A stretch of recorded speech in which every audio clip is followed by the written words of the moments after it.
ഇത്രയൊക്കെ ചെയ്താലും പേടിക്കരുത്. കൊല്ലനെ കണ്ട് പേടിക്കരുത്. കൊല്ലൻ ആരെയും തീ കൂട്ടി ഇരുമ്പ് വഴിപ്പിച്ച് ആയുധം ഉണ്ടാക്കുമ്പോൾ അപ്പോഴേ പേടിക്കരുത്. നീ കൊല്ലം പറയുകയാണ്, ഇത് നിനക്ക് വേണ്ടി തന്നെയുള്ളതാ, വേറെ ആർക്കും ഇത് വാഴക്കൊല വെട്ടാനുള്ളതല്ല, ഇത് തേങ്ങ പൊതിക്കാൻ നിന്നെ തന്നെ വെട്ടാനാ എന്ന് പറഞ്ഞ് നിന്റെ പേരിൽ ഉണ്ടാക്കിയാൽ നീ പേടിക്കരുത്. കാരണം എന്താ?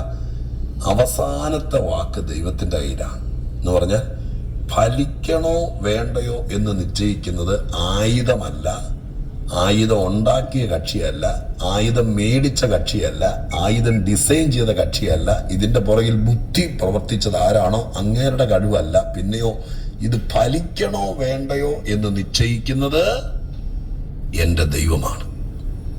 എന്തോ ഗ്യാരണ്ടിയാ നോക്ക് ക്രിസ്തീയ ജീവിതത്തിന്.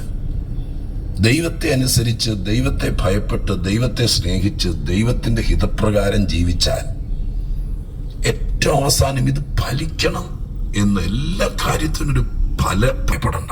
കാരണം ആരെന്ത് പറഞ്ഞാലും ഫലിക്കുക എന്നൊരു ഭാഗമുണ്ട്. ഇത് ഫലിക്കണമെങ്കിൽ ദൈവം നിശ്ചയിക്കണം. ഫലിക്കണമെങ്കിൽ ഭൂമിയിൽ നമ്മൾ ആരെങ്കിലും കിളച്ച് മറച്ച് ഒരു വിത്തിട്ടാൽ അത് മുളയ്ക്കണോ വേണ്ടയോ എന്ന് നിശ്ചയിക്കുന്നത് ദൈവമാണ്, നമ്മൾ ആരുമല്ല. നമുക്ക് കിളയ്ക്കാം, നമുക്ക് കള ഒക്കെ പറിച്ചു കളയാം, കട്ട ഉടയ്ക്കാം, വെള്ളം കോരാം, വളവിടാം, തണൽ കുത്തിക്കൊടുക്കാം.